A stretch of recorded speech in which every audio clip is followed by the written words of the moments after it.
Hey, real quick, after the film is done, stick around so you can hear my thoughts on the Blackmagic Pocket 6K Pro. Okay, enjoy. Was that creepy?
Guys, I gotta get a new stool. I'm using my Aperture 300D as a stool right now. Mad jankety. All right, welcome back. I hope you enjoyed that little cut. Beautiful imagery. I think the image out of this camera is absolutely amazing, but I'll get to that in a little bit. I just want to say thanks for sticking around, and let's talk about some of my thoughts on the 6K Pro. Okay, so the 6K Pro has been out for a while now, and it's not for everyone. This camera is not for everyone, but it is a perfect camera for what I need it to do. And that's what we're kind of be talking about right now. So the first thing I'm going to kind of just rattle off is the fact that it's actually a compact, small camera. I say that laughingly because this thing is not small to compare to other cameras, but to compare it to my other cinema camera, the Zcam E2 F6, this thing is quite nimble in that sense. So yeah, when it comes to being nimble and small and compact, the Blackmagic Pocket 6K does offer a lot of things that I really like. The first thing I do like is the internal NDs. I've had this for about 3-ish months now, and I've used it on about 4 different shoots on various locations.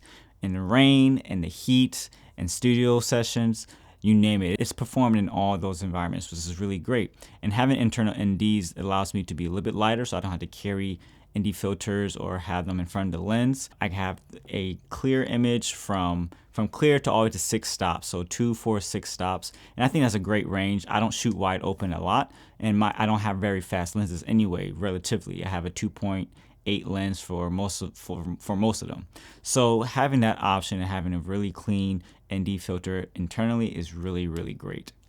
Number 2 is going to be actually how light the camera is too. Is oddly enough, since it is made out of plastic, it does yield itself being on the lighter side until you put a lens. I have heavier lenses like my Discagon series. Those are tanks. Those lenses actually weigh more than the camera itself, which is kind of funny.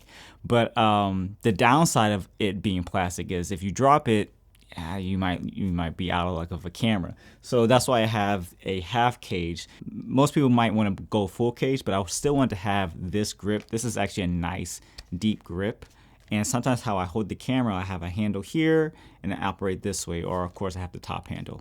Having this half cage allows me to have more mounting points as well when we do need to mount it up for like a studio session, like our most recent shoot. Number 3 is the monitor. Now, I did not want to have to rig up a monitor with my kit multiple times. That's what I have to do with my Z-Cam, is either an EVF or a monitor.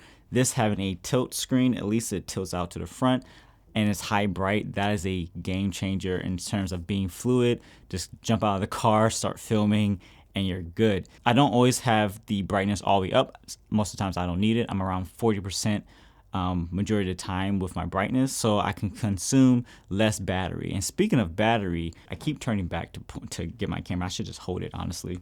I use the Anton Bauer power base for powering this guy.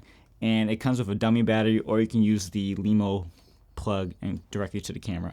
And on a full charge, 100%, I get about 4.5 hours, which is great. I turn the camera off when we don't need it, if we're moving between spaces, or I can just leave it running and not worry. And if this does die, which it rarely hasn't ever done, I'll use the battery that it comes with, and it gives me an extra 40-ish minutes to film. And so I kind of just use it that way in tandem. So I have no complaints. I know a lot of people don't like the battery options, but you can just kind of find a solution like I did. So yeah. For the most part, as you realize, most of these features are very convenient, and that's what I was looking for, convenience. And the biggest convenience of this camera is using BRAW. That is the ability to change your exposure, ISO, white balance, all those little things. In the case that something goes wrong, like I don't use BRAW as a crutch to be like, I'm gonna shoot whatever and however. No, nail your exposure, nail your color temperature, so you don't have to worry about that afterwards. Like BRAW is a great option if you need to be as flexible as possible, but don't use it as a crutch. That's what I've learned. This is not my first time using the Blackmagic Pocket camera. I've had the 4K, so I know how to use BRAW. I understand what the sensor needs in terms of giving a clean, really good image. But BRAW is really great. So 6K 12:1 on a 512 gig CFast card gives me about 88 minutes, and so that's more than enough. And if I need to, I'll just pop in a SD card in there too. I have a fast SD card from Angelbird. So all that being said, I think I did a decent job of condensing all of my thoughts.